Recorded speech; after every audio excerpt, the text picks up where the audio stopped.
something. I'm not sure that I'm right for this conversation. Half a smile, walk away. Again, I'm sorry. I don't really get these social cues. There's no excuse for a lack of words. But I'm pretty self-aware, but apparently I'm not. So I don't know what to say. I've always been this way. Fuck. Words are hard, everybody's different, and that's okay. I don't know what to say.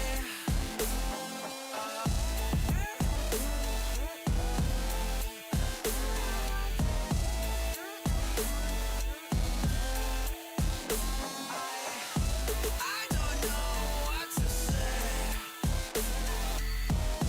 I don't know what to say.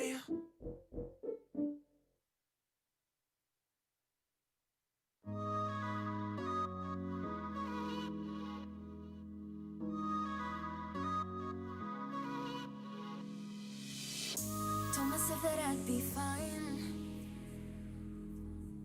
no matter what we said last night. Trying to keep it all in line when nothing's really going right. What if I believe I can always find a way? Not afraid to be real, it's all here. What if I don't leave when I just wanna hide away? Take control of the wheel, I'm right here. Watch me fall and rise again, go party till the end. As I stand unaffected, I'm ready to rage. Feel it rushing through my veins, the force you can't command. Staying calm and collected, I am unafraid.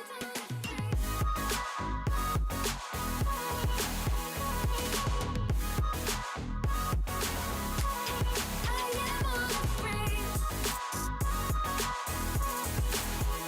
Staying calm and collected, I am unafraid. Never felt like looking back, 'cause I was in over my head. Every time I'm losing track, I choose a different road instead. What if I believe I can always find a way? Not afraid to be real, it's all here. What if I don't leave when I just wanna hide away? Take control of the wheel, I'm right here.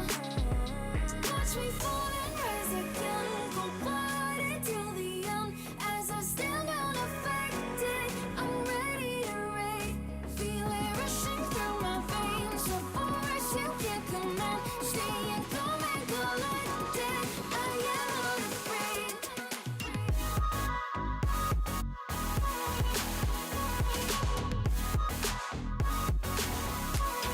I am unafraid.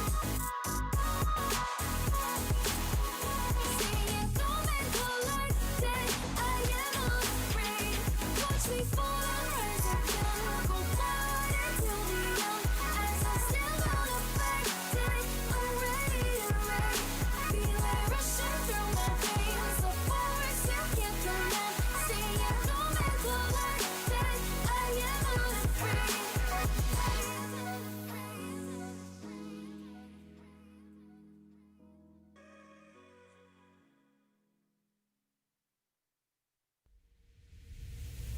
Out of breath, I don't know how to keep up this pace now.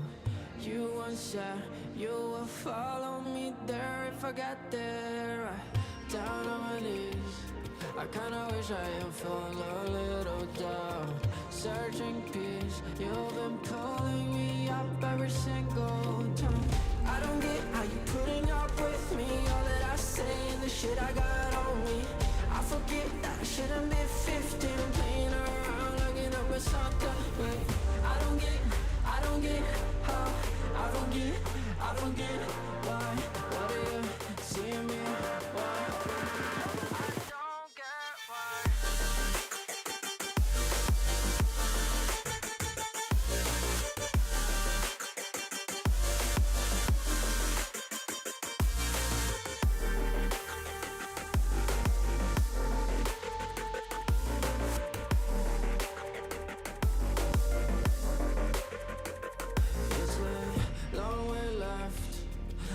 don't seem to care much about that. Step by step, you always make sure that we are both intact. Humble grace, I'm counting blessings at the edge of my hands. Your embrace keeps me standing upright when I can't see the end. I don't get how you putting up with me, all that I say and the shit I got on me.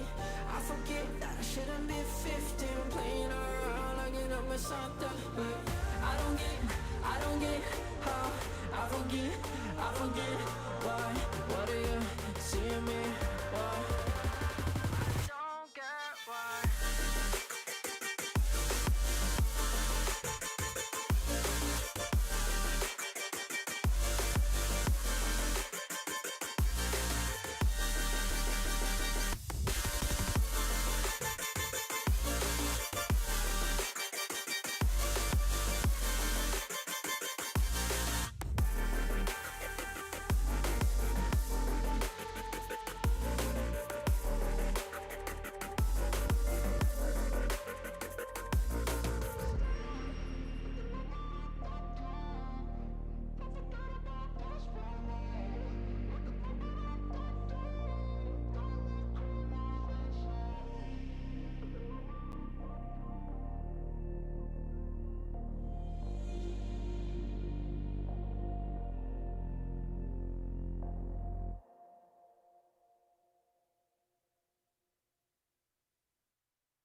night and I'm laying in my bed, and I can send all these voices in my head.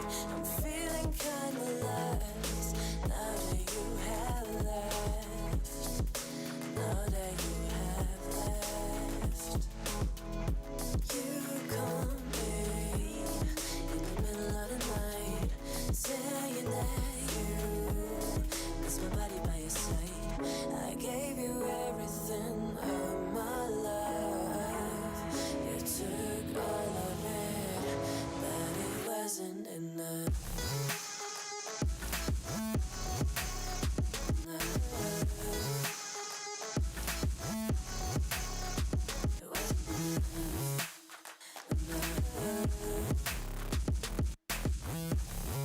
My words was one touch, it wasn't enough.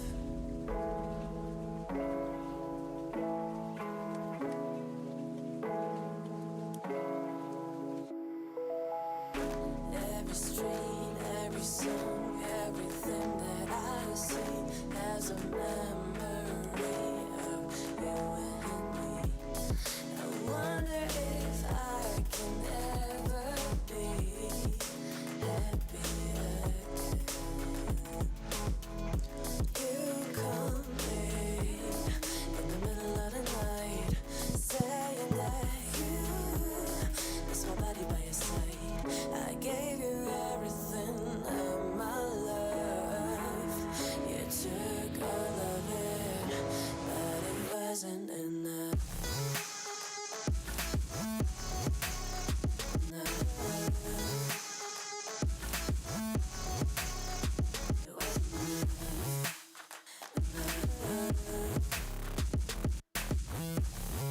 My words was one touch, it wasn't enough.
It gets easier. And the more you know who you are and what you want, the less you let things upset you. I just don't know what I'm supposed to be.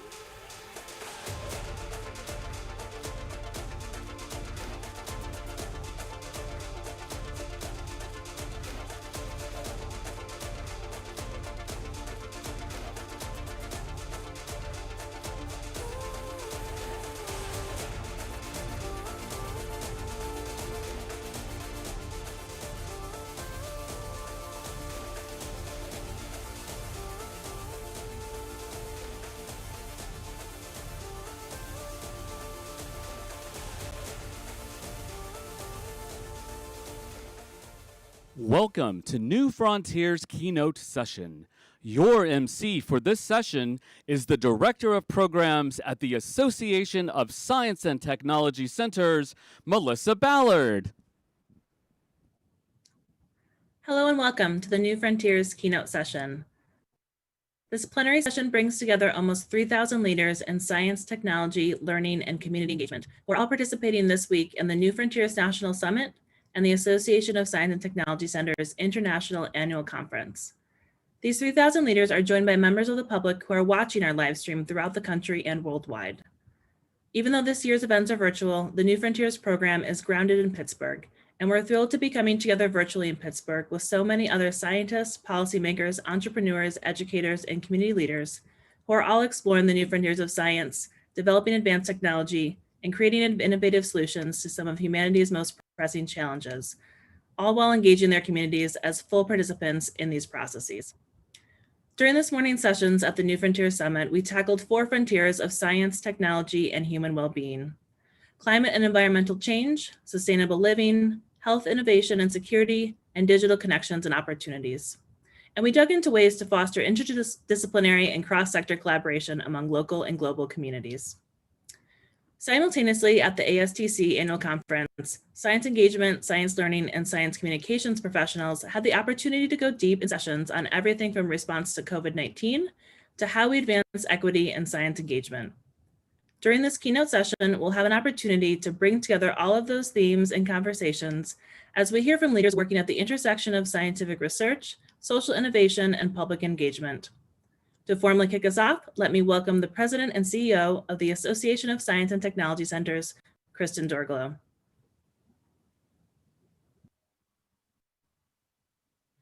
Thank you very much, Melissa, both for your role as MC today and for your leadership overall of this New Frontiers Summit. You've done a terrific job pulling together a vital conversation about our shared future. Thank you also to our stellar Frontier Ambassador Fellows, Noemi Levy, Hannah Safford, Dr. Kelly Chris, and Dr. Stephanie Rodriguez, who curated thoughtful content across 4 frontiers of science, technology, innovation, learning, and community engagement, as Melissa described earlier.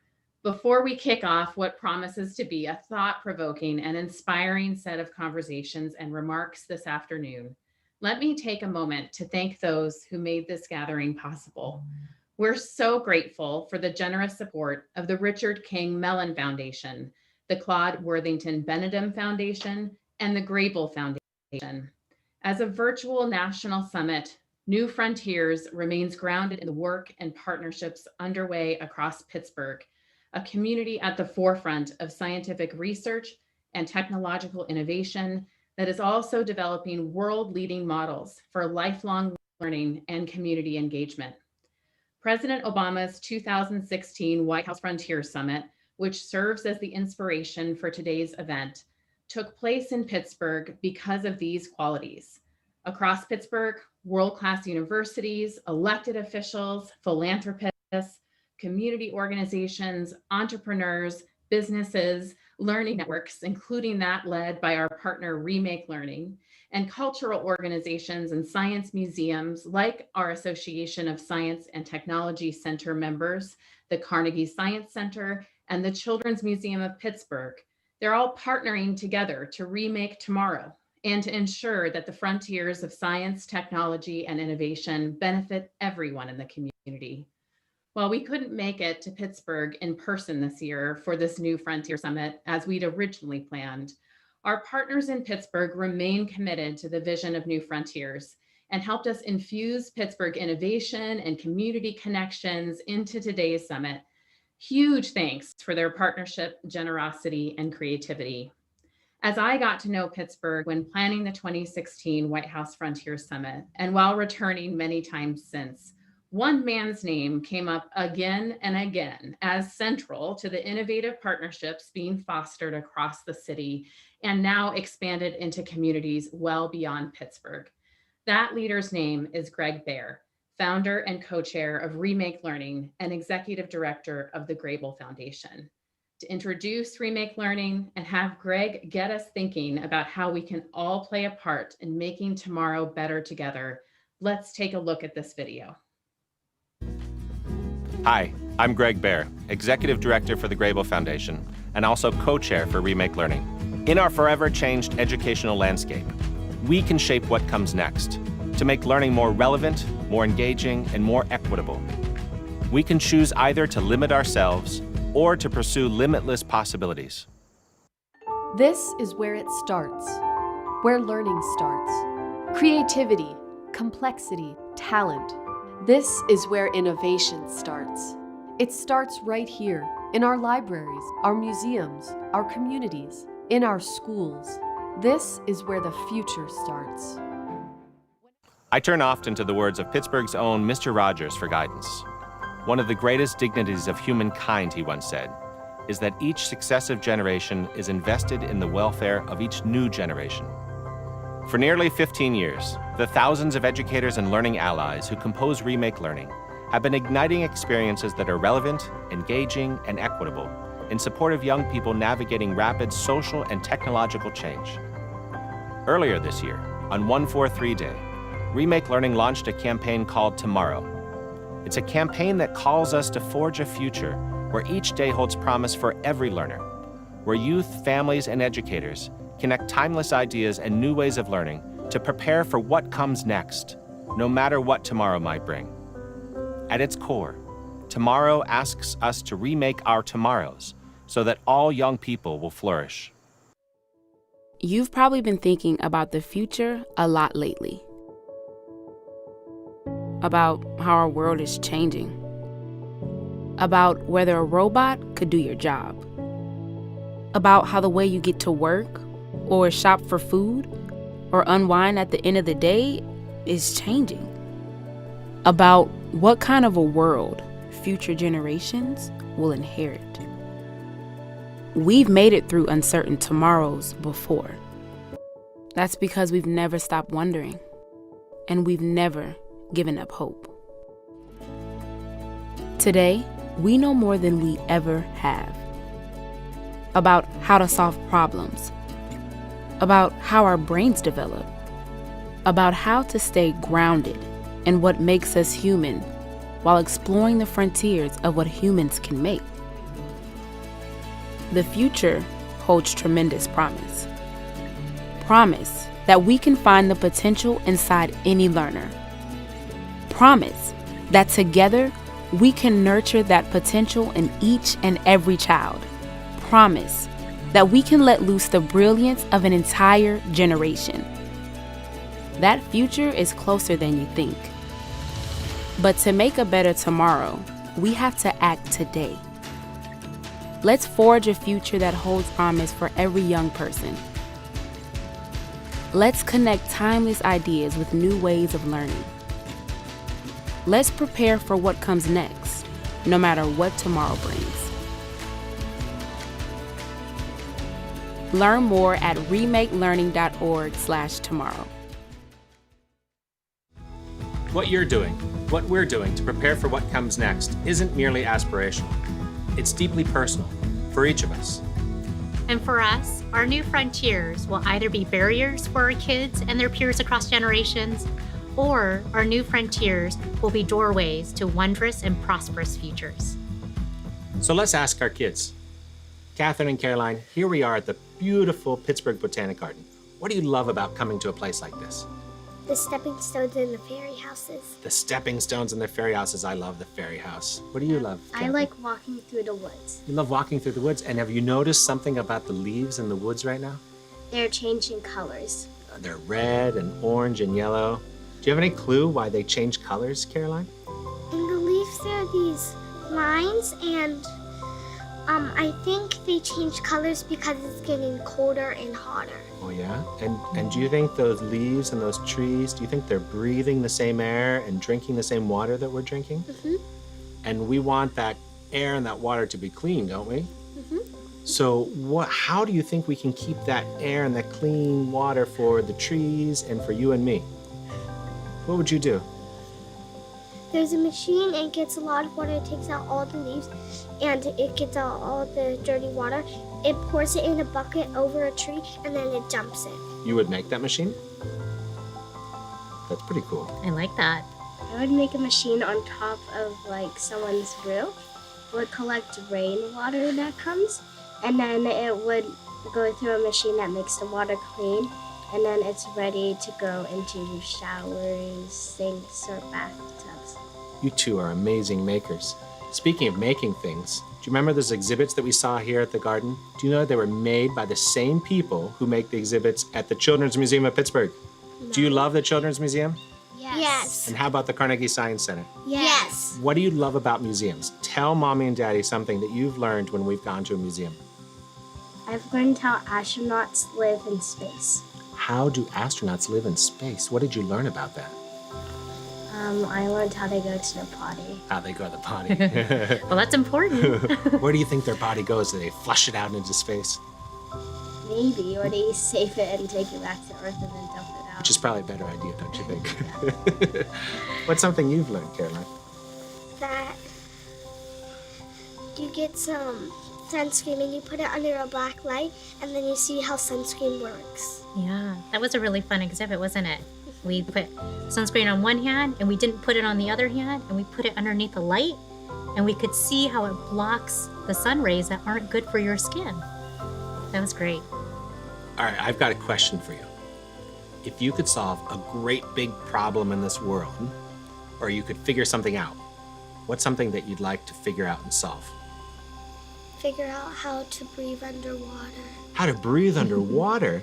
You? How would you do that? Maybe get something filled with the air, and then there would be like a backpack, and there would be strings you would put over your, and then there would be these goggles what you could breathe in, but they're just longer, and they would go around your ears and around your eyes, and that's how that would make it. That sounds incredible. Can I go explore underwater with you? Catherine, is there something that you'd like to solve? I'd like to know how to make medicine for people, How to make medicine? And why is that so important? so then people can be healthy. And what are the things we need to do to be healthy? You need to sleep, Yep. wash hands, Yep. exercise, and eat healthy food. Those are all such great ideas. Now, if you two had a chance to sit down with a scientist or someone who makes technology and makes amazing things, what's something that you would ask him or her?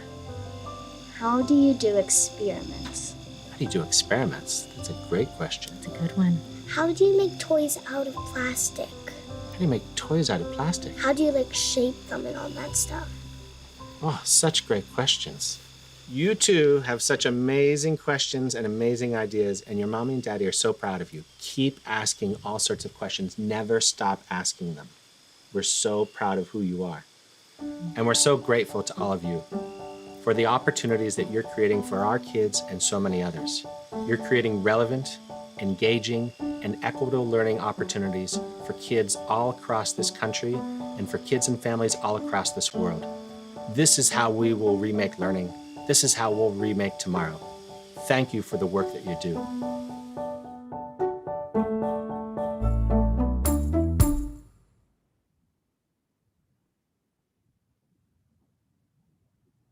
Thank you, Greg, Yuling, Catherine, and Carolyn, for reminding us exactly why we are setting course for new frontiers and a more equitable future.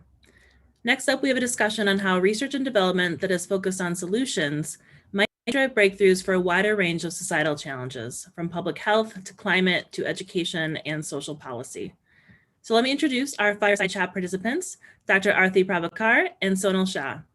Dr. Prabhakar is founder and CEO of Actuate, a nonprofit organization that conducts bold, rigorously managed research and development programs that create powerful new options for society's hardest challenges. Before founding Actuate, Dr. Prabhakar served as director of the Defense Advanced Research Projects Agency, or DARPA, which is the U.S. Defense Department agency with the mission to anticipate, explore, and achieve breakthrough technologies for national security. Sonal Shah is the founding executive director for the Beek Center for Social Impact and Innovation and a professor at Georgetown University, where she is seeking to transform the social sector through innovative actionable frameworks that leverage capital, technology, and inclusion to achieve social impact at scale. Previously, Sonal served as the deputy assistant to the president for President Obama and founded the White House Office of Social Innovation and Civic Participation. Now over to you, Sonal and Arthi.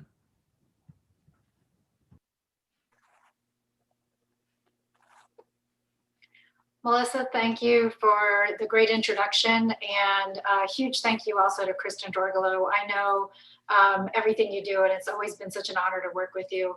And Dr. Prabhakar, it's such a great honor to be able to be on a panel with you, to have this fireside chat with you.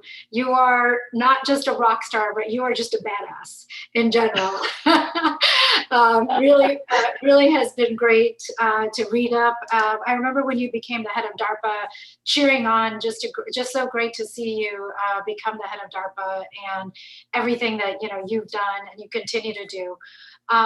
This is such an interesting time to be having this conversation, especially at the intersection of science, technology, and really thinking about the world and how do we sort of make a change in the world around us and really equitable. I think the focus of the conversation on equity, which is I think so critical today.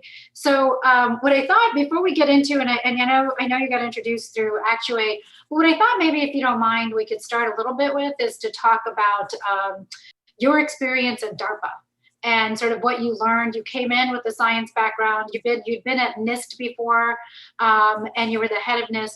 What did you do there, and what did you learn there that can apply to what we want to do in solving society's problems? Thanks, Sonal. It's just wonderful to be here with you. Thanks for calling me a badass. I have been called so much worse than that, so I really appreciate it. I'm really excited to just get to do this with you. I think what Kristen and team are doing at Aztec is just completely aligned with the thing that I think about all the time, which is how are we going to solve our hardest problems and what can science and technology and innovation bring to that? So my favorite topic. So I'm delighted to start with DARPA. I went back to DARPA in 2012 as the director. I had gotten to serve there very early in my career as a program manager, starting a new office. And then I was gone for 19 years and out of the blue got a call and we packed up our teenage daughters and moved back to DC because it was one of those calls that you simply have to say yes to. And when I got there, I realized that I was going to get to serve in the job that I turned out I was going to treasure the most of all my wonderful experiences there. Those of you who know DARPA know that it's actually just a small piece of this much broader innovation capacity that we have in the United States. Its particular focus is breakthroughs for national security. And it's been doing that job for 60 years, has a very long track record. And so those of us who got to serve at DARPA looked back at stealth technology and precision capabilities for the military. We looked back at the internet and advances in artificial intelligence, and we thought, now we have to do the things that can spark that kind of revolutionary change. And that was what a joy to get to go to work every single day and think about those challenges. And in 20 years, I'll let you know whether we got it right or not. But I just felt like it was such a privilege to work with great people and work on these kinds of very hard problems. And I think if I read correctly, Dr. Prabhakar, one of the things that you talk a lot about is just that what you learned at DARPA was sort of the ecosystem that needs to come together. So it's not just one agency or another agency or the private sector or the public sector, but there needs to be an ecosystem to bring ideas, innovations, tested methodologies to scale. Can you talk a little bit about that? Because I know you've thought a lot about this. Absolutely. You have to call me Arthi though, because Dr. Prabhakar was my dad. So that just to be really clear. So yeah, I mean, I think we have these heroic American narratives that are about someone invented this thing or someone discovered this new phenomenon, and we love to tell that story. But I think if you're really going to work on this next generation of our hardest problems, the things that really shape our future, you really have to peel those layers back and understand that every interesting advance took a very complex ecosystem. And I think that's actually one of the great richnesses of the way that we innovate around the world and here in the United States. So one of my favorite examples is GPS. Every time I see that little blue dot blinking on my phone, on my map, I'm such a science and tech nerd that what I think about when I see that is a couple of young researchers in 1957. Sputnik had just launched. It was the first time human beings had ever put a satellite on orbit. It must have been, obviously an exhilarating time, but also a pretty scary one in the middle of the Cold War. And these two young researchers lugged their radio gear up to the top of a roof at Johns Hopkins at the Applied Physics Laboratory there. And they started listening to the signal, to the Doppler shift from that satellite as it flew overhead. Well, what they observed in that moment actually was the predecessor to what eventually became GPS. And so, there's the American heroic story, is these researchers saw the Doppler shift and now we have GPS. Well, a few other things had to happen along the way. It took decades and billions of dollars of investment across the Defense Department, the Navy, the Naval Research Lab, the Air Force, to develop a set of a huge number of very costly satellites that had to all be on orbit. Then we had to shrink the GPS receiver so that you could actually manage to carry it around rather than just having it, sitting in a room on your ship. A couple of different presidents had to make policy changes that opened up GPS signals for civilian use. And then, of course, the commercial sector had to get going, and companies had to identify markets and build products and market and grow and create a whole new part of the economy. All of that had to happen before I got that blinking blue dot. And every technology has its own story, but they all have these really rich, complex stories that usually trace back over decades, that involve the government doing R&D, setting policy, but absolutely also involve entrepreneurs and new companies and investors. And I think we should celebrate all of that complexity. And then I think we ought to understand how to harness it and how to create the kind of complex interactions that can solve some of the new problems ahead of us. Yeah, so you sort of set us up so well with that, with sort of the description. I think GPS is such a great description of taking sort of what was a good idea and learning to then how does it actually become actuated. So let's apply that, and I know, to what you're doing. And when you left, and in 2019 you set up Actuate, and sort of why did that speak to you? You want to solve some of our biggest problems of our time, and you have a theory behind it. So I'd love to just dive into it if you don't mind. Great, I'd love to do that. When I was leaving DARPA in 2017, I felt so privileged to have gotten to work in the public sector and the private sector on very hard, very worthwhile technology problems. I got to see this complex ecosystem from a lot of different dimensions. But like a lot of us, I was thinking about the hardest problems we face going forward. And the kinds of things that were on my mind, I think are shared very broadly right now. They ranged from how do we create access to opportunity for every person in our society, something that we've actually gone backwards on in recent decades. How do we have not just good health and healthcare for the rich people in our society, but how do we have great population health, where we are in an appalling circumstance. I mean, even before the pandemic, we were in a very bad place for the country that spends the most per capita of anyone on the planet. I was concerned about being able to trust data and information. We're so dependent on it in the information age, but we know that it's eroding privacy, it's challenging democracy itself. And finally, I was quite concerned that we aren't on track to mitigate climate change, to manage its worst consequences. And so again, I don't think these are not undiscovered problems. I think we're all called to bring what we can to these challenges. And I was just wrapping up at DARPA. What I was thinking a lot about all the time is this particular piece of innovation, which I've come to think of as a very important bridging component. We're calling it solutions R&D. It's a kind of R&D that's downstream from writing papers, from the kind of research that ends when you publish a paper, but it's upstream from full-scale implementation, from developing products and services and taking them to market, or developing the kinds of policies and implementing the things that ultimately take a new solution to scale. And what I saw at DARPA was that if your focus is solutions R&D, it's this wonderful hybrid that involves, often you're weaving together many different threads emerging from research. You're not doing it just because you're on a lark. You're doing it because you are driven by some really hard problems. And so it's this wonderful combination of driving to demonstrate a new solution, a new prototype, new kinds of evidence that can really change what can be implemented and fully scaled. So it's very, very goal driven. And on the other hand, it's not like product development or policy implementation because it's highly experimental in nature. And so it brings a lot of the kind of risk-taking aspects of basic research. It's this interesting hybrid. And what I learned at DARPA is that it takes a great deal of getting the right people, having the right processes, and then building the culture to do this job.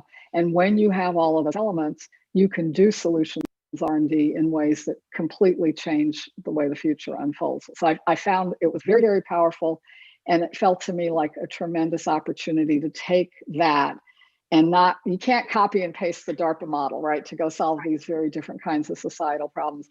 But to me, it's very inspiring and a place to start. And so our work at Actuate is what we're mapping out is how do we adapt what we know about that kind of powerful breakthrough solutions R&D to these societal problems for the future.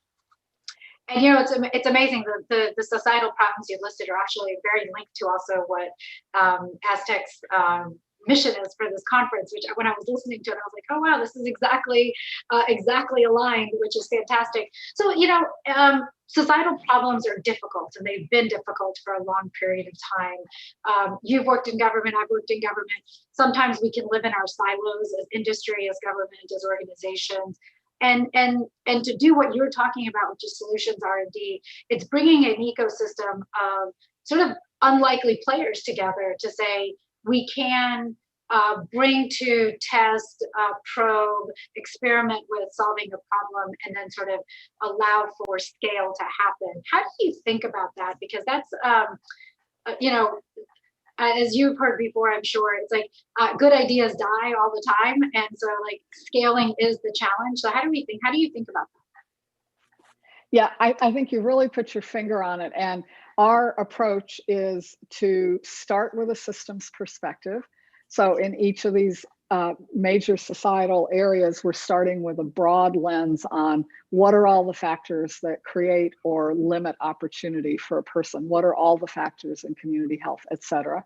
And then what we're searching for is leverage points. Often these are places that for one reason or another have not been the focus of innovation, or something new has happened in terms of there's some new promising approach, methodology, technology that can be brought to bear. So we're looking for, you can't boil these oceans just by boiling, right? You have to find a place that where you think there's leverage. And then once we've found that, and I should say that the we here I think is equally important, is the top-down part of how we operate is to understand what we think are the hardest problems and then define general areas where we think there might be leverage. Then we flip our model to bottoms up. And so then we really go find people who have expertise either in solutions or who deeply understand those problems, who have lived in those communities, have seen what actually works, who bring a direct and personal understanding of those problems. And then those are the people that we want to coach and have them figure out what the demonstrations are, what are the prototypes, what is the new thing that you could show to the world. It might not be feasible quite yet. It might require a little bit more additional research. The pieces might be just barely coming. It might just barely be feasible. That's where we think there's often a lot of promise, and we're willing to take the risk and manage it, and then ultimately show something that really could be very, very different. So over time, I think, again, hearkening back to DARPA, it starts with the broad picture of national security. At any moment in time, DARPA has a few hundred programs that are working on very different aspects of that challenge, ranging from new biological technologies to cyber technologies to conventional military kinds of things. Similarly, I think our portfolio will, one at a time, we'll start building these programs that have a leverage point on data privacy or on preventing chronic disease. And then over time, I hope we can start a portfolio that ultimately scales through government and private sector. Yeah. And so I would love if you don't have to take the last 5 minutes to talk a little bit about a specific, like, two areas, the data trust and health and population health, just because we are in this moment where trust in data is, whether you're talking about the census, whether you're talking about health data, whether you're talking about what's coming out of CDC, like this is a big issue right now. And how are you thinking through trust in data now? And what are some of the experiments that you're looking at?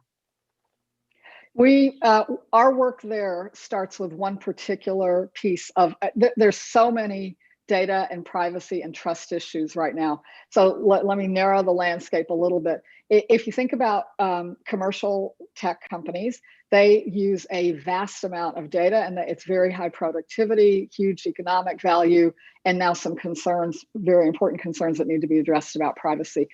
We saw a very different, the flip side of that coin, which is government data, administrative data, healthcare data, educational data, which is abundant, and in which we think are going to be insights that are vitally important for everything else that we care about, for understanding what are the educational patterns that lead to future success, and what could longitudinal data tell you? What are the policies that affect the business climate and allow for small businesses to succeed or fail, or that actually inhibit poverty and allow families to flourish? I think there's so much excitement now about what data will be able to tell us, but the fact is we have extremely limited access to that vitally important data today because it is rigorously protected because of privacy concerns.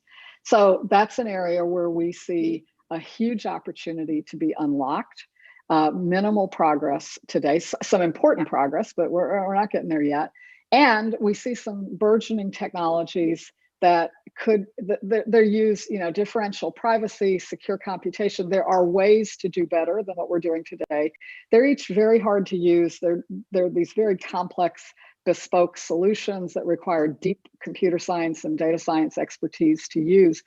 We want to enable a future in which a huge number of administrative, educational, healthcare data sets are safely encrypted and then provided for researchers and policymakers with a tool set that they can use so that they can, without ever touching raw data or crossing that privacy threshold, allow them to clean the data, sort the data, link the data, and then do the kind of machine learning and statistical analysis that's so valuable, and start getting those insights. So that's an example of a place where we think it's ripe for this kind of applied R&D, the solutions R&D. Part one is going to be the applied research to build that capacity. And then part two is we're going to go work with social science researchers and policymakers who want to solve some real problems, who know what the really important problems are, and have them be our prototypers. And by the time, if we can do all of that, I think at the end of a few years, we're going to be able to blow open a whole new set of opportunities for widely available data with privacy rigorously protected. And that's such an important question. It's one of the things that we do quite a bit at Georgetown, the Beck Center. We work with a lot of chief data officers across governments at state levels and also at local levels. And this understanding of how to use that data well, and then making sure that you're protecting the people and yet providing the solutions, so we can actually help solve for problems. I know is critical. So I look forward to learning more about what you're doing on that, because I think it's so critical. But that problem also goes right into population health, and we're seeing it today, which is whose data are we using? How are we using it? How do we help improve healthcare outcomes for our society? And I think you've stated, like, I think we have some of the worst outcomes in the world, and this was prior to COVID. And how are you thinking about from the work you're doing on data, but also in population health? Yeah, I think an important point to make here is a lot of what we are very good at in innovation in America today is the result of a course that we set out on at the end of the Second World War. It's, we've all just been commemorating the 75th anniversary of Vannevar Bush and the Endless Frontier. When we started, one of the core priorities for innovation for a very long time has been health, which is good. I think an unfortunate thing happened in that we went very long on biomedicine. It's good we did that. The unfortunate consequence is that we really have completely neglected population health. And that's true in where we allocate our health resources. A very tiny fraction, about 3%, goes to public health. And it's absolutely true in where we focus our innovation lens. I think we've found it so rich to understand cells and molecules and understand DNA. That's all really good, but that actually is not on the critical path to solving our biggest issues in terms of population health. And COVID-19 has underscored how terribly challenging these problems are. But just as you said, Sonal, before COVID-19, before this pandemic came along, we have 100 million people in the United States who have diabetes or who are at high risk of getting diabetes. We know how to prevent that transition to diabetes for a huge number. Many tens of millions of those people don't actually have to get this devastating disease. And yet they aren't getting the kind of preventative coaching to improve lifestyle that would allow them to avoid this horrible outcome. And, the pandemic just highlights how severe these problems are. Over 100 million Americans are at heightened risk of complications if they get COVID-19 because of this underlying health condition that we have. So it's urgent and acute in the pandemic, and it's this deep underlying situation. So I think there's much that can be done about that, but there's much that we as innovators can bring to that. But at the top level as a society, we also have to re-vector what we understand our priorities to be and what it really means for a country to be healthy. Yeah, this is great. I think this is such an honor to have this conversation with you. I knew 20 minutes was going to go too fast, and it has gone fast. But I do want to say, what you're doing with Solutions R&D and sort of bringing a scientific lens to solving for today's problems and creating sort of building and bringing ecosystems together is so critical. But I think for the audience also to recognize that we're all in this together. We might compete for money and different things, but at the end of the day, if we want to solve these problems, we are going to have to work together, because this is not a one-person problem or one organization problem. This is a societal problem. So thank you for everything you're doing, and really look forward to working with you more, talking to you more. But and thank you to Kristen and really appreciate everything she and Melissa and team are doing. What a privilege to do this with you, Sonal. And you're absolutely right. We got to build the community. So great on Aztec and the team for building it with this event. Thanks so much. Thanks.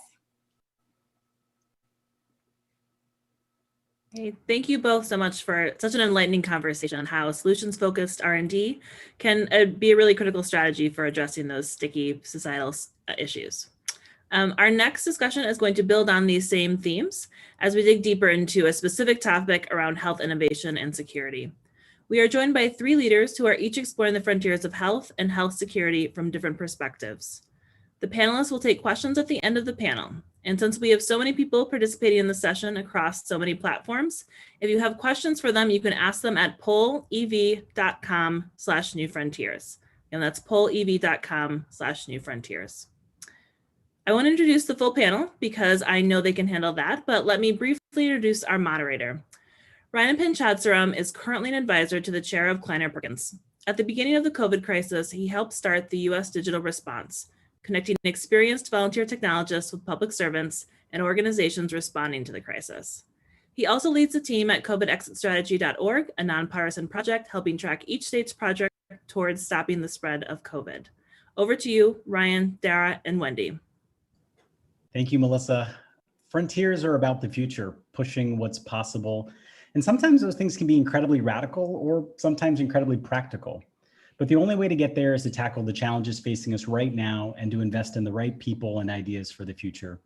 You're joining us for our panel, Health Innovation and Security Toward a More Equitable Tomorrow. And I'm so lucky to be joined by Dr. Dara Cass, emergency medicine physician and associate professor of medicine at Columbia University, Wendy Taylor, Vice President for Technical Leadership and Innovation at JPEGO, Both have incredible backgrounds. Dr. Cass is a tireless advocate for underrepresented groups in our healthcare system. Wendy led the Center for Innovation and impacted USAID, and most recently did a fellowship at the Rockefeller Foundation, focused on how AI and data can be used to transform global health. My name is Ryan Panchadsford. I'm going to be your discussion catalyst.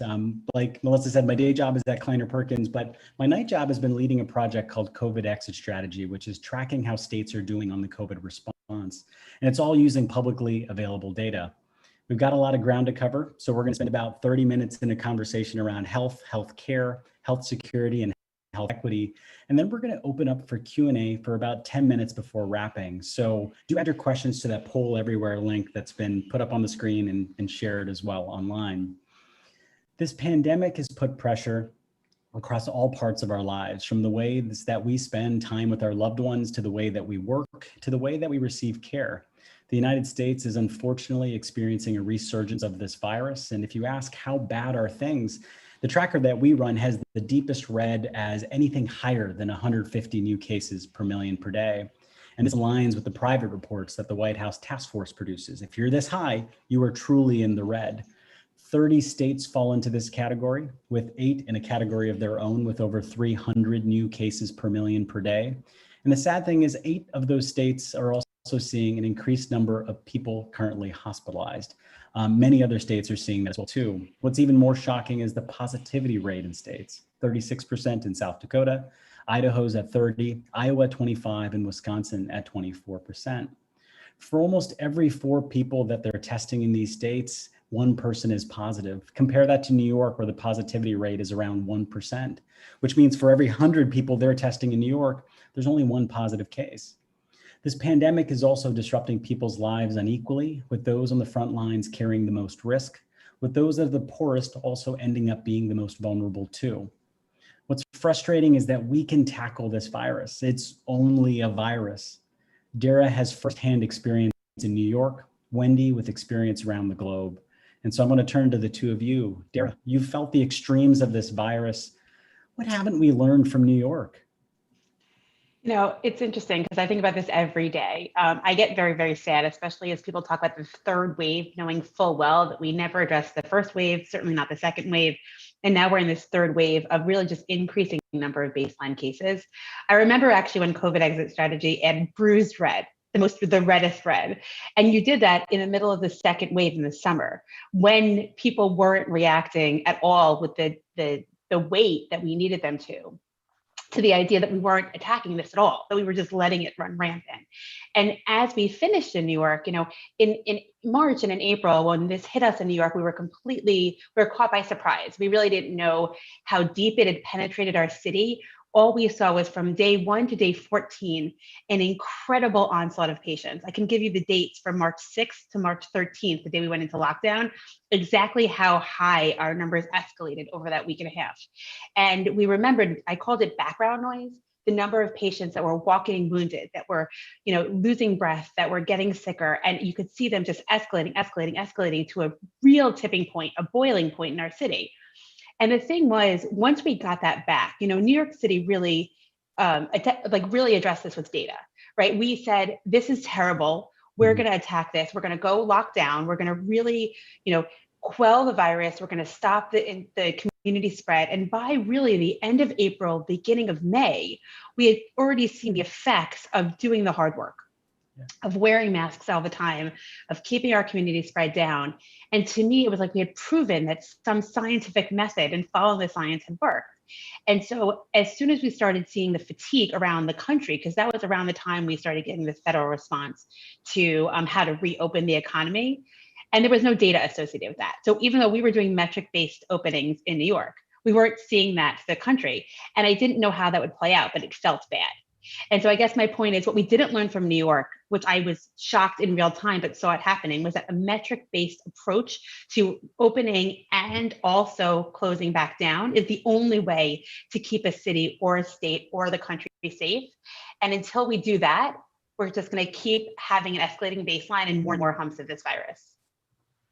And Wendy, what did we not learn from the world's work in West Africa?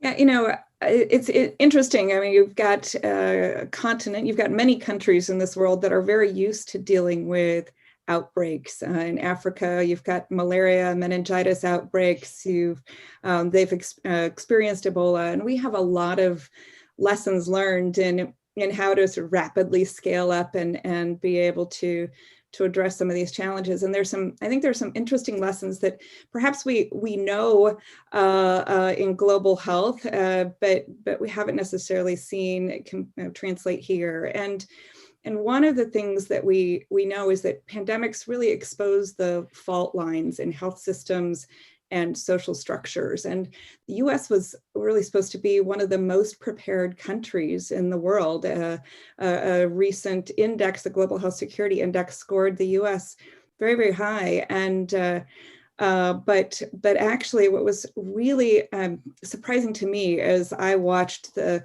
COVID unfold here, even in the US, is how similar the experience that we had that even related to experience in West Africa when we watched the outbreak unfold, 2014, the Ebola outbreak in West Africa.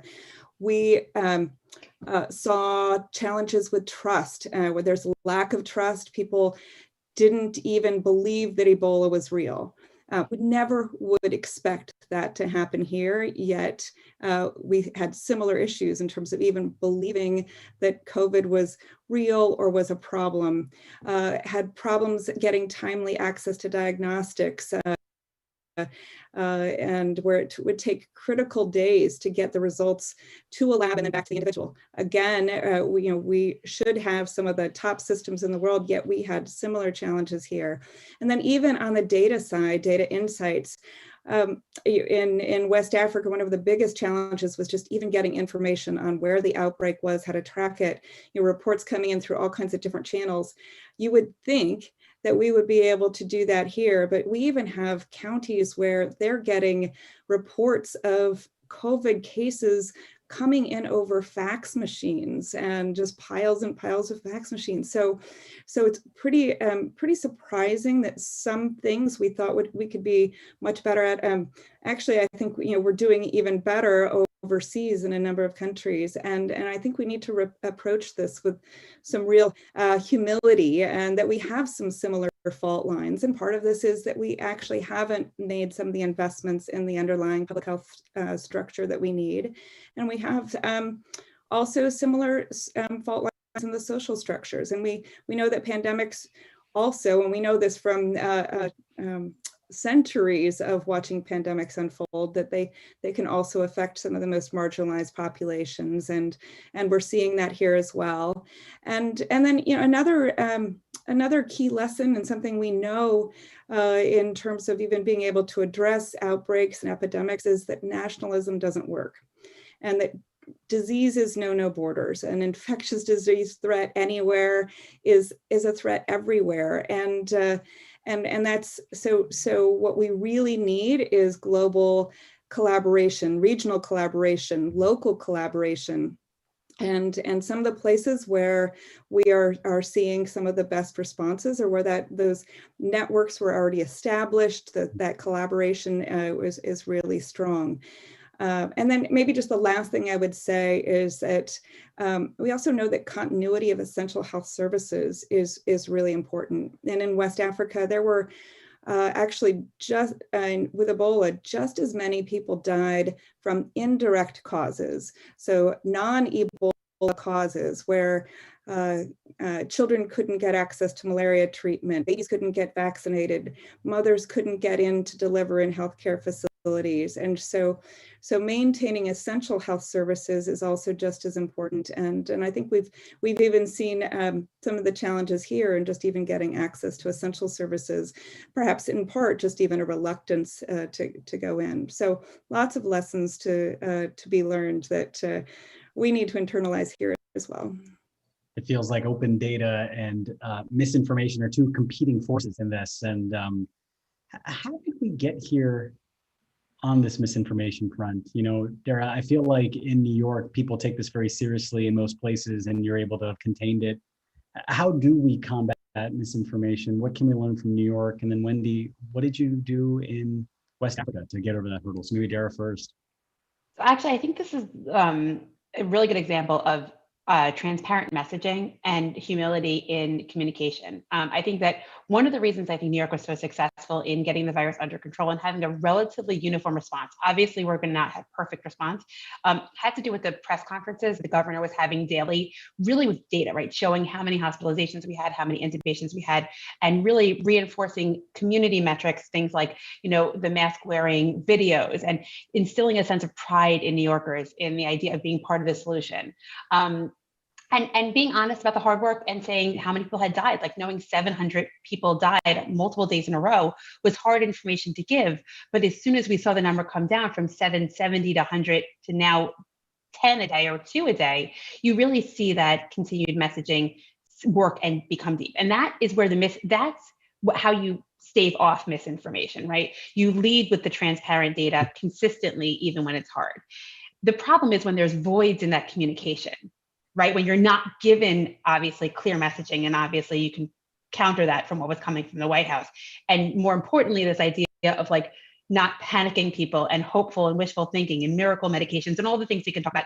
What substantively that does is creates big Swiss cheese holes in communication for people to either fill in their own information or bad actors to put in their information. And the worst is when then you find bad actors that have social credibility. So some physicians who have been putting out really inaccurate information in order to perpetuate their own agenda. So I guess the way that I would say it is what we learned from New Yorker on misinformation, disinformation, and true success is that if your leaders lead with humility and transparency, it doesn't create the space for other people to come in and fill the void, which is the opposite of what we're seeing federally, I think, in relation to this virus. Absolutely. One of the frustrating things I see federally is that they collect all this incredible data from every state, every hospital, and it gets put into a nice little thing called HHS Protect that one can get access to, right? They create these beautiful reports every week that they share privately to to all governors. Some governors decide to share them with the public, and it's just this weird dance that we do. This is a national crisis. National crises need public data. And one of the, just to be clear, one of the crimes of this pandemic federally has been the lack of innovation around data acquisition and information so people can live their lives. And the perfect example of that is how the virus is spreading or not spreading in schools. We have access to that information, but communities don't have that at their fingertips. We would know how well masks are working in elementary schools, junior high schools, and high schools to give parents and teachers confidence that we have a better system at our fingertips. And they're not processing that information publicly, and they're not giving it to the states or not giving it to the local municipalities. And that undermines any success we could possibly have around education and the economy, which is so ironic, right? Yeah. If they would just do it, but they won't. And Wendy in West Africa being able to, overcome the hurdle around misinformation and pieces like that. What were the tactics that were successful there? Well, part of it is trust, and you need trust in leaders. But even when that falls down, one of the things that's so important is recognizing that pandemics start and stop in communities, and it really gets down to the community level, and that's where building that trust and earning that trust can be really the most important place for action. And I think that's something that we need to think about here as well. Whether we're talking about mask wearing, whether we're talking about vaccine hesitancy, and right now we have 50% of the population in the U.S. saying they would not take a vaccine when it's as soon as it's available, and so that's quite troubling when we're trying to think about how to get the pandemic under control here in the United States, but also across the world, and so we need to be able to find ways to build trust, and I think we're going to have to go down to the community level.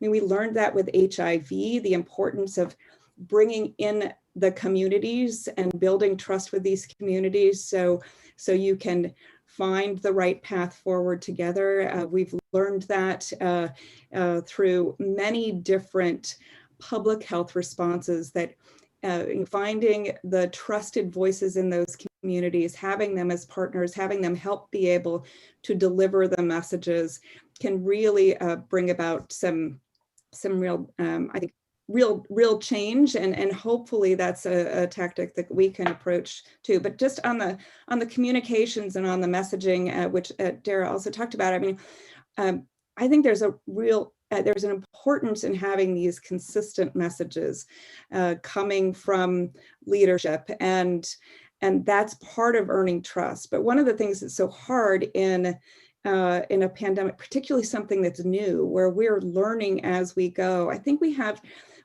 to get better at messaging around uncertainty, and that piece I think is really hard, and being able to say we don't have all the answers, or we're giving you the best recommendations we have based on the information we have today. Those recommendations may change, and we've seen that when the public health recommendations have changed, there are some who want to turn that into a gotcha and say, look, they didn't really know what they were talking about, and it turned into an attack on science rather than an understanding the scientific process is actually one that is evolving as we learn better information. So I think as we go forward, there's got to be a lot of lessons learned on how we better message some of this uncertainty. And, the thing when you say changes, there's been a lot that's happened, changes to our healthcare system because of this. And so almost shifting our tone now from the crisis at B to more of the optimistic lens to it, the silver linings.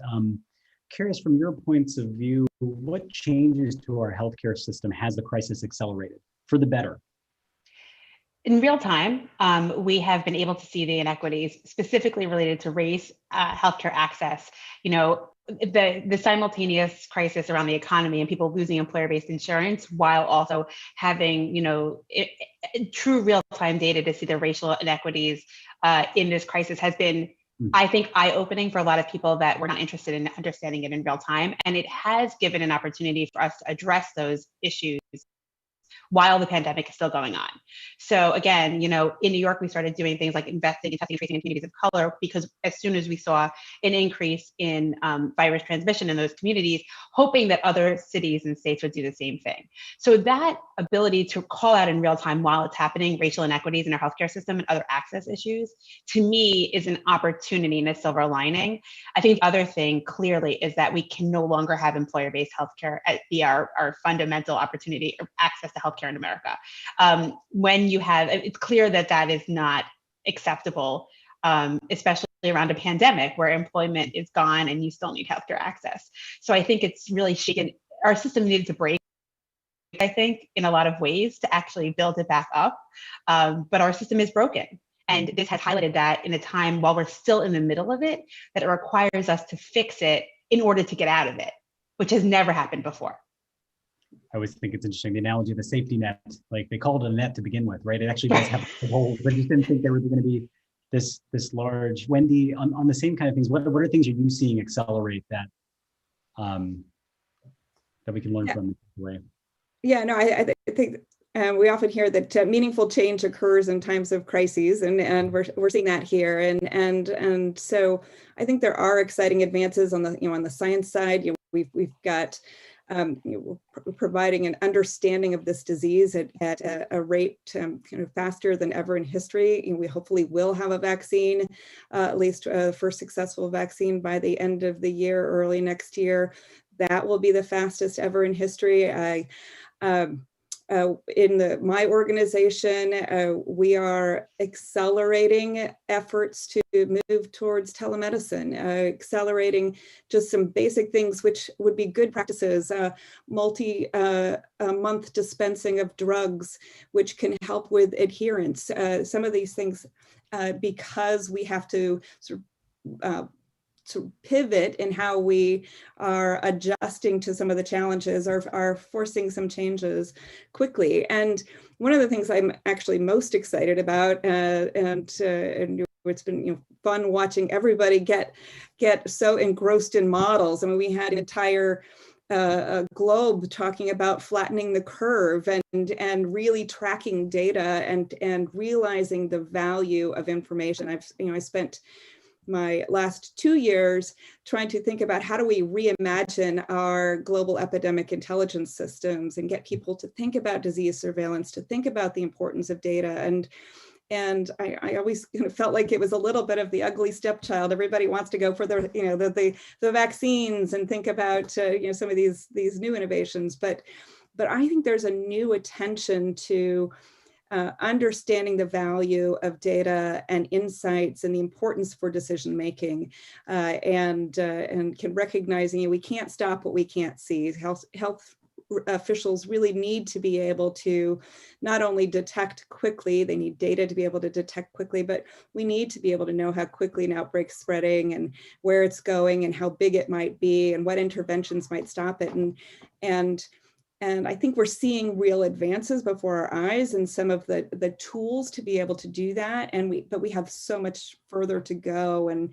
And so I'm hoping that we actually have more attention and we'll start to see more funding to, as we think about some of the new frontiers, which I think we'll start to talk about, we'll be able to get the attention needed to make the investments to actually capitalize on some of these opportunities. That'd be wonderful. And things at the local level, how do we actually strengthen our public health systems at the local level, Dara? I mean, so I think that the data is actually one of the first levels of true information that we can use locally. I mean, again, using easy examples, the public has seen in New York, the data around zip codes, knowing where the virus is per zip code allowed us to increase testing in certain areas, which allowed us to keep the city open while still bringing down what was a rising number of cases and positivity and bringing it back down.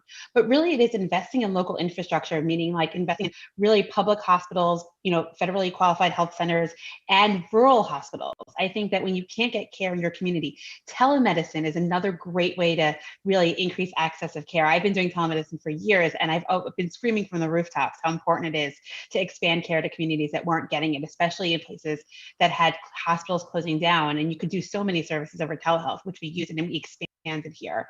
I think that understanding what the community needs also, really developing community-centered healthcare as opposed to just a single, uniform access. There are communities that are going to need different resources than others. I think those are all things that we can look to do, again, as we're seeing the system fall apart. It gives us a chance to invest intelligently. We don't need certain subspecialists in every single city, and we don't need 17 transplant centers in every major city in America. But we do need everybody to get access to primary care, mental health care, substance abuse counseling. These are things that we need, and we need to kind of peel back and invest in those kind of ground game. And just to center that, I would also say that education reform has to be also included in this, because part of the problem is the physician workforce and healthcare workforce is obsessed with paying back its debt for becoming physicians and healthcare workers. And if we had a better system on education, it would bleed into a better public health access and primary care access for people on the ground in the communities where we need them. For more questions, folks can go to pollev.com/newfrontiers. I'm going to start weaving in the questions that have come in that way into our conversation. That was excellent, Ryan. There's a good one that just came in, which is what examples of positive behavior change are available to learn from? And I almost kind of want to piggyback that off a question I wrote myself as well too, which was there's all this innovation that can happen at the national level as well as locally. And what are examples of those? And so what are great examples of innovation? What are some behavioral change examples as well too that you're seeing? Maybe Wendy, I'll put you on the spot first.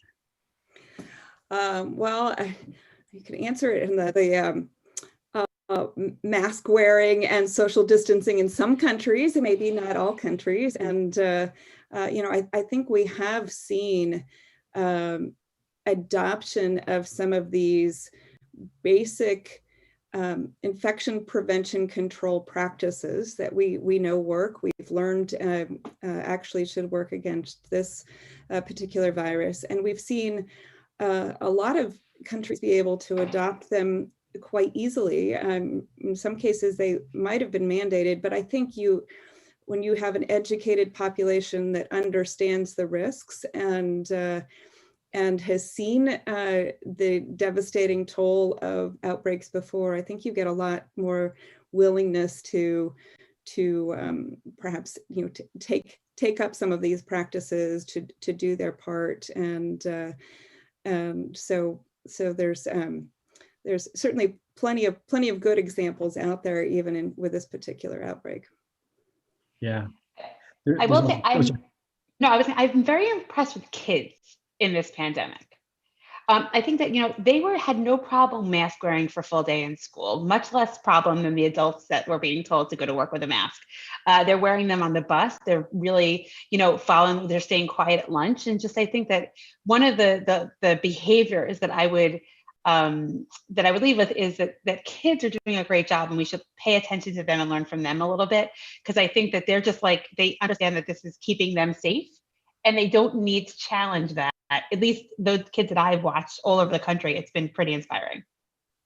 I'm not sure I've seen that everywhere where I am.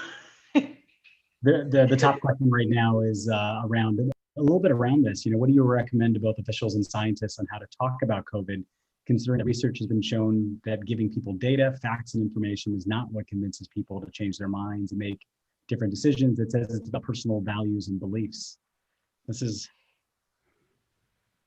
And this one's hard because not everybody, it turns out, has the same belief system. There are people that truly do feel comfortable sacrificing the elderly and the infirmed for their own personal quote unquote freedom. And I'm kind of surprised at that. I have found that a lot of times if you give people the tools to make decisions and then let them, empower them to make their own decisions, they seem to be a lot more receptive to this than you just tell them they have to do something. And even when you over-science it, you can't over-science this. So when you show them the data on the positive test rates, and that's why the websites like, COVID exit strategy have been very, very helpful, I think, because people can go in and see from themselves and get into the weeds of how bad it is in the Dakotas right now. Like, you can't hide from the data there. And that helps people in other cities and states start to feel, I think, empowered to be part of the solution and to understand how to see things better. The other thing you can see is which states have mask mandates and which don't, and what that means for their numbers. And it's pretty impressive, and it's subtle. It's just a little emoji, Yeah, at least in our world. I mean, it's such a simple thing. I always like to think that compassion is our way out of this, right? It's like you're not wearing masks because, it's a thing that you want to protect your neighbor, right? It's you're quarantining because you don't want to spread this virus. You are avoiding crowded places because just in case you're sick, you don't want to share it, There's a great question here as well, too, is how do we make the case together for increased investment in our public health infrastructure? Well, one of the things is hopefully we are seeing the cost of not being prepared. We are seeing the cost of health infrastructure that has been neglected for too long. States have not had the budgets to invest in their own public health systems. Local health departments probably are all feel underfunded, and we're seeing the economic costs, the estimates, and even globally in terms of the cost of this pandemic are in the tens of trillions of dollars, and people are personally feeling the cost of shutting down, the economic impacts on their families. And so one of the things that I'm really hopeful for is that we can use this as a moment to realize we have to do better. And often global health security has this long history of funding that follows this panic and neglect cycle, where we invest heavily during a crisis, and then as soon as it's over, we move on to other things, because it's harder to invest in something that may or may not happen, and we have plenty of problems to invest in today. And one of the things I've been pushing for is that we recognize that global health security is also public health, and these are not separate silos and separate systems. And so making the case for investment in our public health infrastructure can address health challenges that we face every day, as well as some of the challenges with outbreaks that we may face coming down the pike. And we know that with changes in trade and travel and climate and land use, that this is our new normal. And so this is not a once in a century kind of event. We have to be prepared for more. There will be more events coming down the pike. And so we have to make the investments while we can. We've gotten a few questions that have come in around disparities. And so I'm going to weave those three into the question that I had around equity, which is, what is our North Star for equity in our healthcare system? What does that actually feel like in the United States? And maybe what does that feel like in other parts of the world? When will we know that our job is over? What is our North Star for equity here? So I think about this a lot. I think we're so broken that, yeah, I couldn't even imagine a world in which we had truly equitable healthcare access and testing and information, and we were able to address our biases as providers, as a system on the patients that come through the door. Because the ingrained biases we have are not just so deep personally, but they're like embedded in every inch from birth through death in our system, that it's overwhelming to think about. But I think that, you know, what it means is that a patient, I think that we'll know it when the people are like, oh, like I have an analogy that a friend who's trans explains about being a woman and a man in medicine. And what happens is it's like learning how to play a game on the hardest setting. And then all of a sudden he transitioned and he was like, oh, that's like, it's like I learned how to play it on the hardest setting and now it's so easy. There will be a time in our healthcare system where patients, like a Black woman, will come to the ER and feel like it's a better system than it was before. And that will be our first indication that we're doing better. I don't imagine a world that it's going to happen in my generation, but I think it's the patients who will let us know that our system has started to improve. They will feel the weight of this is going to be less heavy every time they seek care. They will have an easier access to a doctor, to the testing, to the response, to the primary care, the maternity care, the prenatal care, all of it. And that's how we'll know we're going in the right direction. It won't be, I don't think that'll be a metric. I think that that'll be a reflection. And that's where we're learning how broken it is from the reflections of the patients and how deeply layered that inequity is. The data is just supporting that, which they've been screaming from the rooftops forever, That connection in the US, unfortunate connection in the US of how you pay for your healthcare is of course correlated with how you experience your healthcare, the quality of it on the other side. But like we need to figure out how to, disconnect that a little bit more, because it's unfortunate. Wendy, on the innovation side, there's a part of this question that someone online asked, which is how do we ensure that when we're doing innovation, that we ensure that BIPOC communities, underrepresented communities, those that are often looked over are included in that? Yeah, no, it's such an important question. And what I would say is what is most important is we need to think about how we build equity and access into the design of science and tech solutions from the very beginning. And too often we, in the space I work in global health, we're trying to play catch up. We're trying to figure out how do we get access to life-saving innovations that have been serving the rest of the world and eventually will make their way to these populations. And so the flipping that is starting to say we actually, and then the challenge is some of those innovations are not even designed to work well in some of these different settings that have a range of different challenges. So we really need to think about how we build that equity and access into the design of all of these solutions from the very beginning, that we can take into account cost, we can take into account design issues to work in key populations.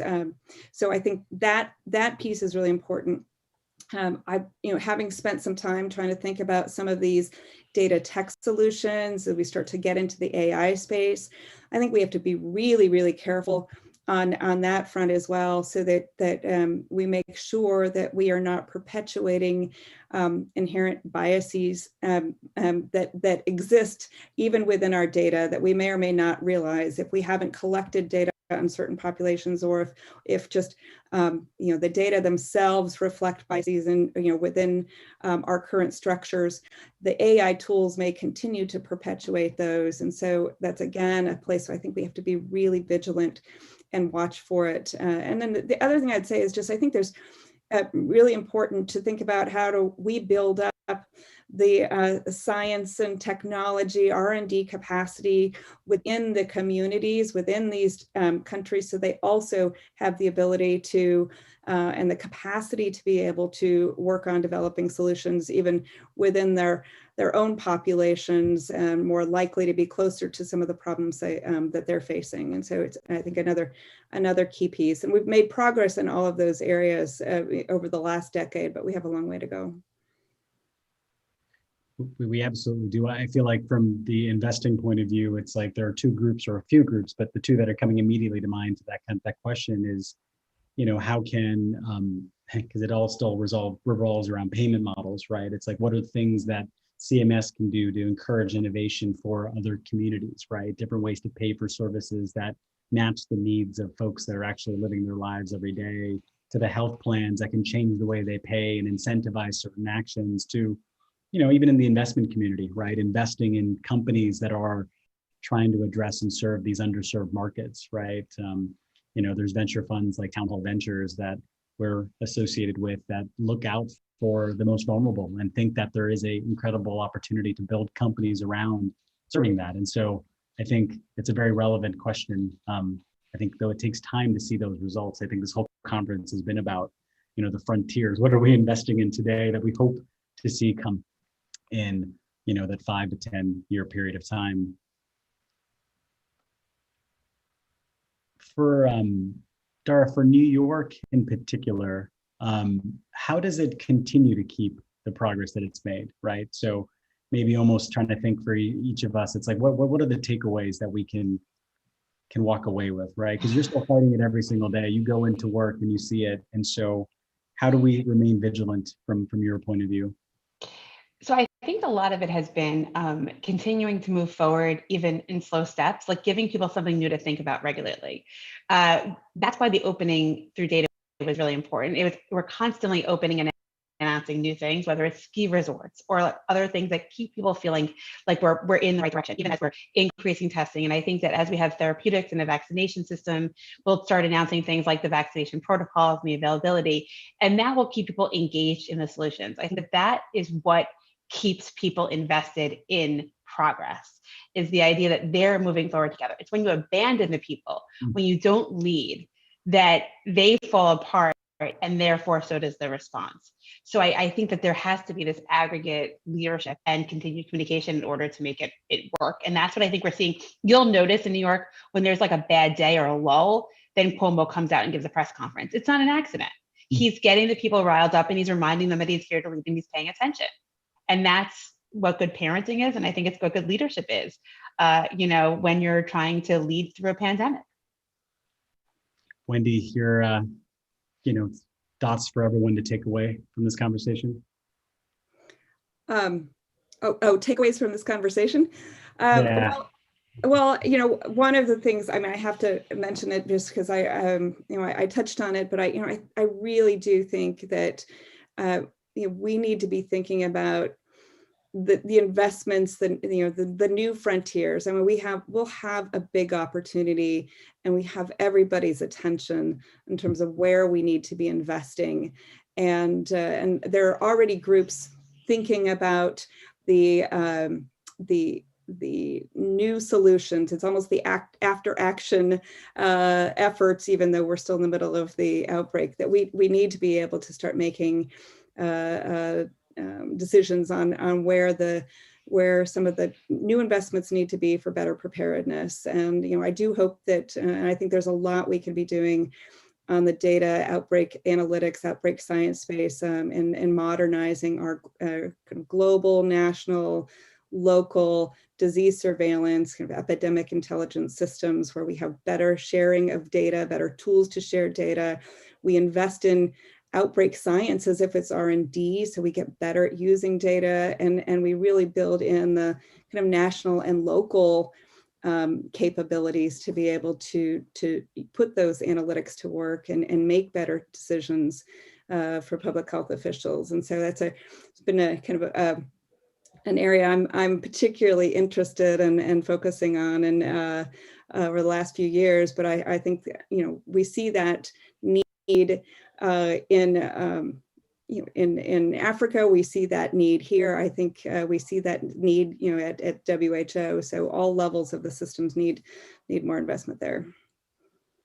I think a few of my takeaways from this conversation, it goes back to a bit how we started, right? It's like, to get to that health future that we want, we have to do the audacious, but we also have to do the practical, right? Like the amount of audacious things that have happened since the beginning of this pandemic, right? We're at 1 million tests a day, which is crazy to think, right? Hopefully we'd never be at this point where we have to run actually 1 million tests, but it does show the muscle that has been created across the country around testing.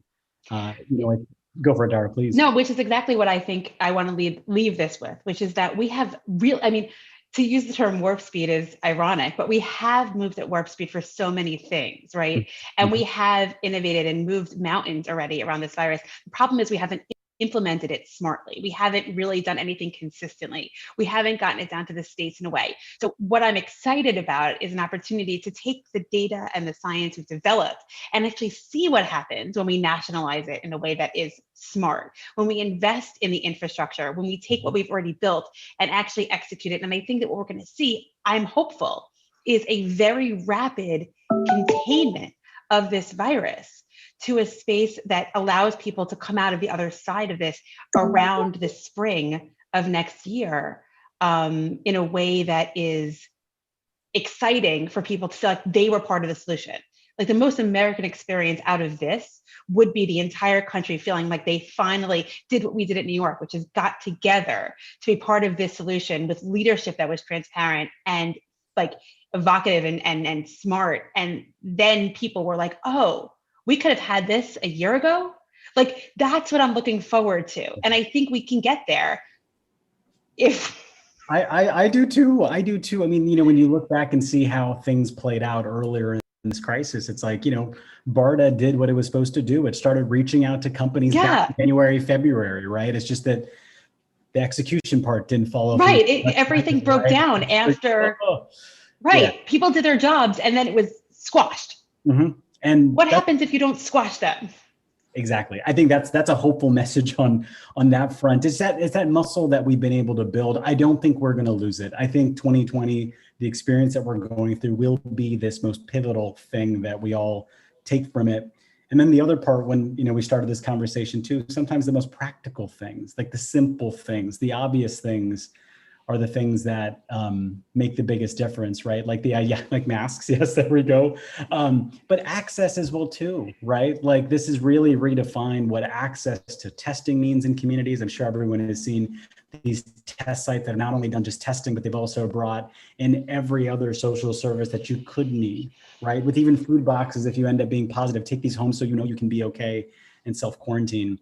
And maybe with the last few seconds that we have left, I think the most practical thing we can do, and it is pulling a thread from the prior session with Arthi, is around transparency of data on this crisis. I think all of us have hammered at home, Wendy, from what you learned in West Africa. Like I remembered that time when it was like, well, we can't get data from the fields. We need to figure out how to get, cell service, internet service out there. And it's like, that could never happen in the United States. And well, here we are where reporting from hospitals is an issue. This transparency thing, Dara, in New York, where you have Cuomo coming forth every single moment when there's an issue, in the past almost every day, sharing where things are.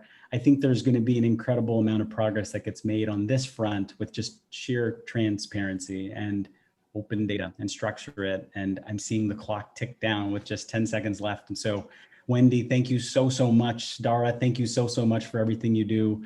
And of course, thank you for the hosts for having us. We, I think, had a fun conversation. Mm-hmm. Absolutely. Thank you.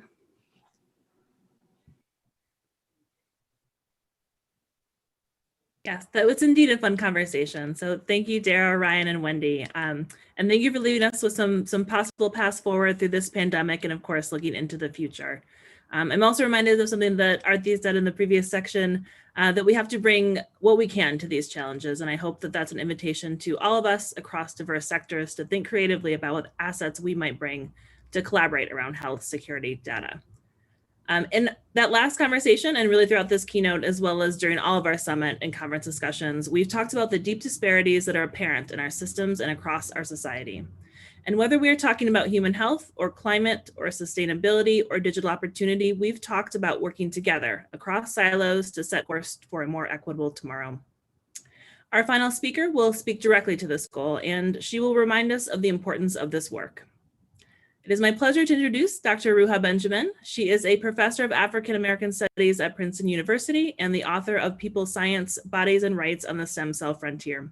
She has studied the social dimensions of science, technology, and medicine for over 15 years and is the founder of the I.W. Wells Just Data Lab, which has the aim of rethinking and retooling data for justice. Please welcome Dr. Ruha Benjamin.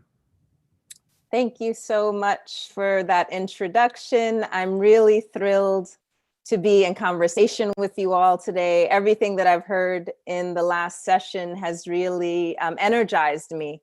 Any conversation that's trying to bring together a kind of visionary idea of where we're going in the future with the pragmatics, the nitty-gritty work of getting there is really my forte. And so I'm thrilled to be with you today. And so you're going to see me use my hands, use my finger in order to signal the slide change because I'm not in control of the slides today.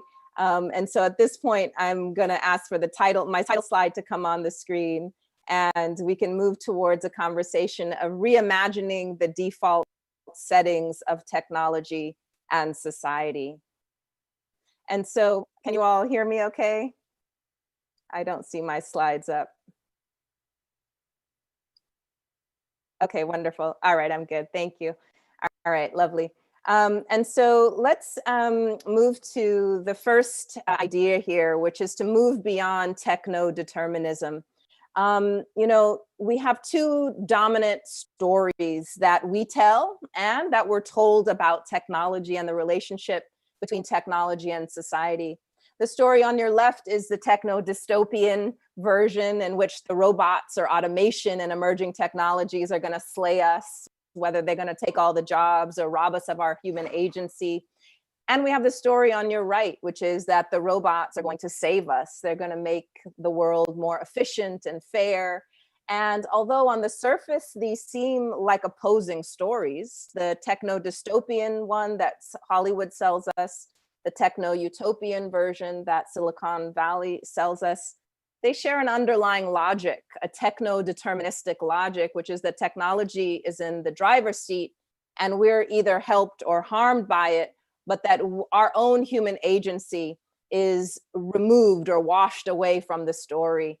And in this case, a very small sliver of humanity is currently doing the technological design and the imaginative work that goes into our digital and physical infrastructures. And so one of my passions is really for us to think about what it's going to look like to democratize technological development, to expand the imagination behind the scenes that gets encoded into our physical and digital infrastructures. And to do that, I think we have to reckon honestly with the history of technology, the history of data, both in terms of the deadly part of that history to sober us up in terms of how data has been used to harm human beings and different groups, racialized groups.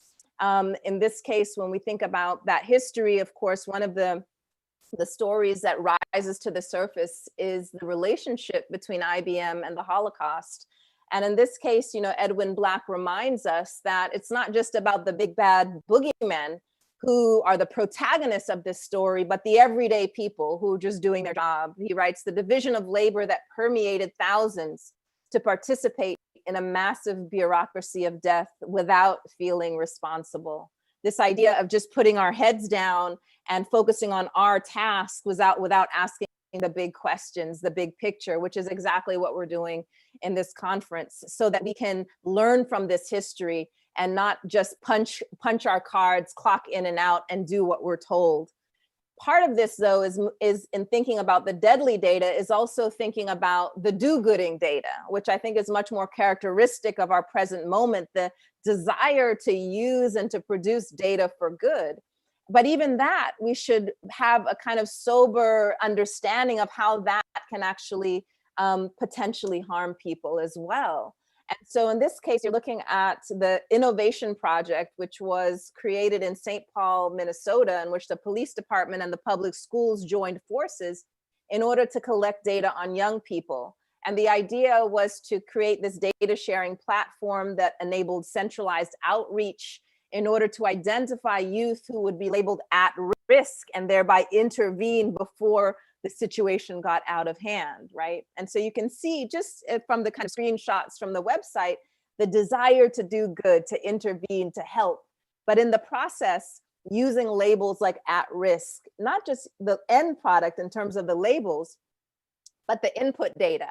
What was being used to create those assessments, suspension records, attendance records, students' involvement with child protective services, their families' involvement with the criminal legal system. And all of these things raised red flags for the community, so that over a year's time, there were dozens of focus groups where community members expressed their concerns about this project and how it would be used from their point of view to potentially feed the school to prison pipeline. And eventually they had it shut down in favor of a more community-led approach where they got to decide how to use these resources, how to pose the questions, what kind of data would be useful to them.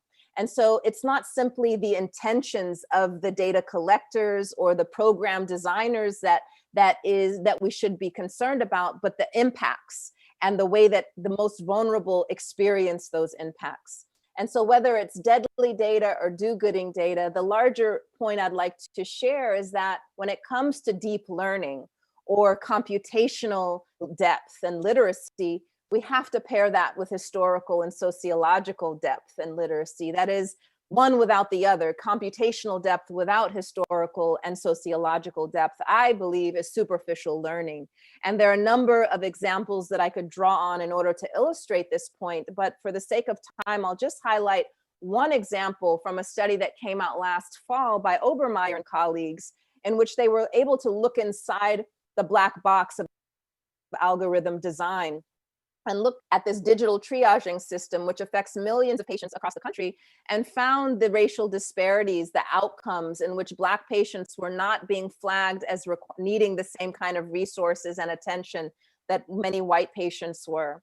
And so rather than seeing a whites only sign on the front of the hospital or the Negro sign saying go around to the back, you can walk through the front door, but an automated decision system is creating the same pattern of discrimination, in which in this case, the training data was race neutral. Race was not being accounted for, but because of the variables, the fact that the amount that patients were how much was being spent on patients was used as an indication of how sick they were, without context, without recognition of how deeply inequitable our system was, it produced these racial disparities. And I'd encourage you to take a look at the study in Science and my own essay about this in order to understand the nuances and the mechanisms at play here.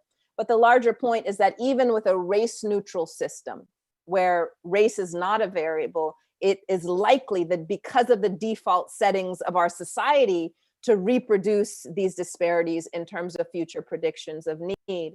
And so the idea for me that encapsulates this phenomenon that I've written about is the new Jim Code, which is a riff off of Michelle Alexander's analysis in the new Jim Crow, and that's getting us to think about how the imagined objectivity around science and technology and data is likely to encode bias under the guise of neutrality, which makes it in some ways more dangerous because we're not expecting it to be.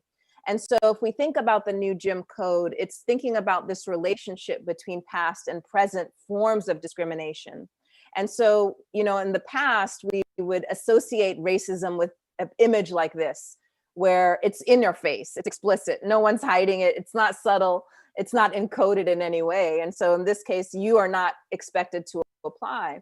Well, when we begin to move forward in time, we see through various audit studies that despite the passage of equal opportunity, employment opportunity law, discrimination persists in the everyday practices of employers. There was an audit study done in 2002 or 3, in which 2 University of Chicago economists sent out thousands of resumes to employers in Chicago and Boston.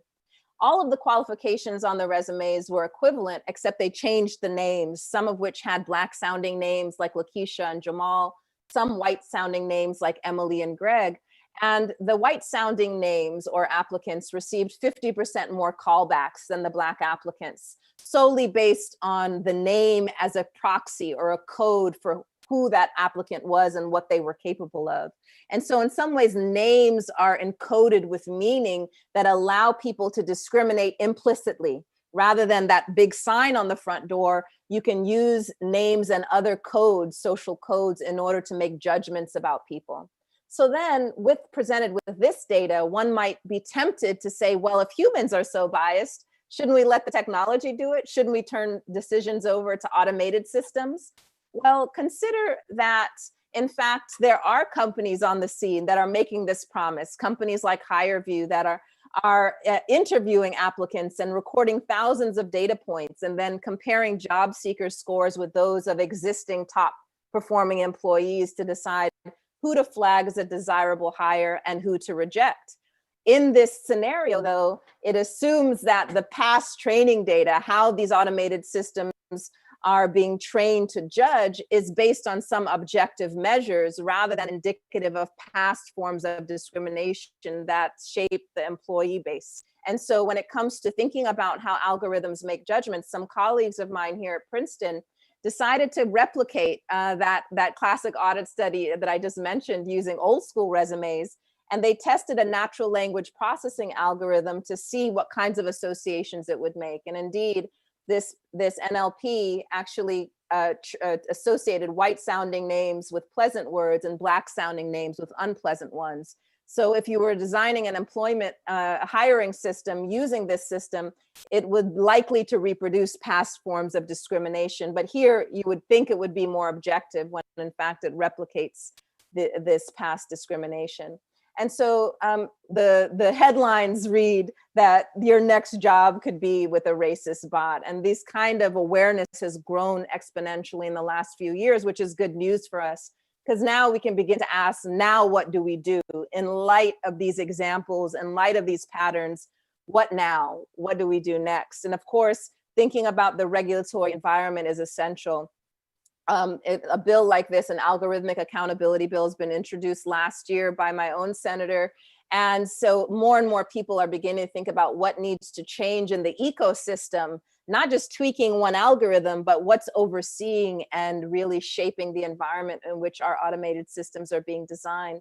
Beyond the legal changes that have to happen, what's really heartening, I think, is that within the tech sector, there's a growing awareness, accountability, and movement, especially when it comes to the more egregious forms of racism and co-optation by private and public sector in terms of using tools, whether for ICE surveillance or military or police surveillance. But this kind of tech insider accountability, I think, is heartening. And so you can go to the hashtag tech won't build it in order to get a taste of some of the issues and tactics that are being used by this movement. In addition to tech accountability, another element of change has to do with pedagogy, how people are being trained to think and incorporate this historical and social literacy in their own practice. And so one concrete resource you can all download is called the Advancing Racial Literacy in Tech Handbook. The aim of this intervention is threefold: to develop an intellectual understanding of how structural racism operates in algorithms, social media platforms, and technologies not yet developed, an emotional intelligence concerning how to resolve racially stressful situations within organizations, and a commitment to take action to reduce harms to communities of color.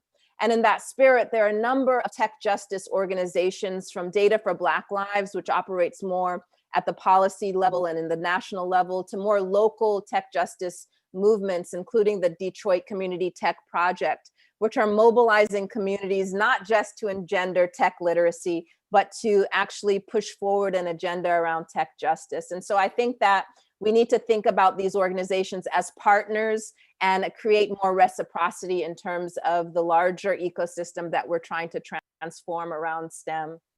So my final proposition is this: if inequity is woven into the very fabric of society, then each twist, coil, and code is a chance for us to weave new patterns, practices, and politics. The vastness of the problems that we're up against will be their undoing once we accept that we are pattern makers. And so thinking about the nitty gritty, what's encoded in our everyday work, rather than just grand statements about what our vision and our mission is, thinking about the everyday practices and what can be transformed around that. And so with your own team and your own organization environment, I encourage you to think through three provocations. One is to identify the forms of coded inequity in your products and processes. Imagine new patterns of thought and action in the fine print, and then work with others to enact just alternatives. And so I think thinking through these three as ongoing touchstones for our work can ensure that we don't become complacent and ensure that we don't opt for more symbolic changes in place of more substantive, everyday types of changes in what we do. With that, thank you so much for your attention and for inviting me to this important conversation. Be well.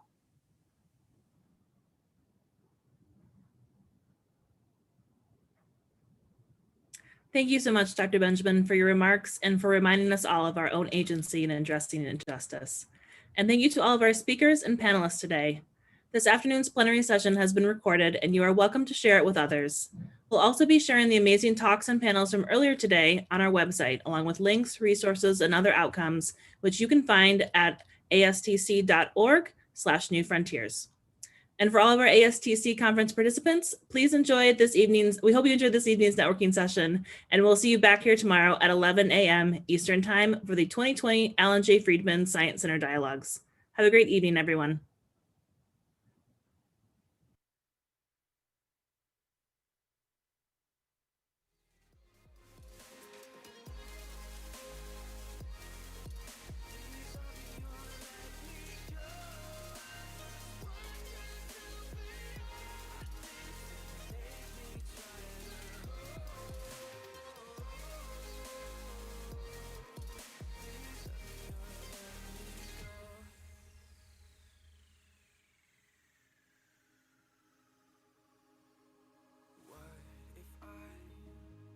Misinterpreting the signs, putting all the fault on you when it wasn't true. Now I try to live out every other night, thinking of the times that I started falling through. How could I have ever been so out of mind? I am part to blame in all this too, tearing you away from the book of me and you. Was it hard to love me or let me go?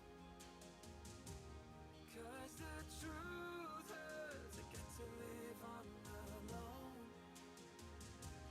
It is sometimes better to be honest, so I can try to go on.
love how you take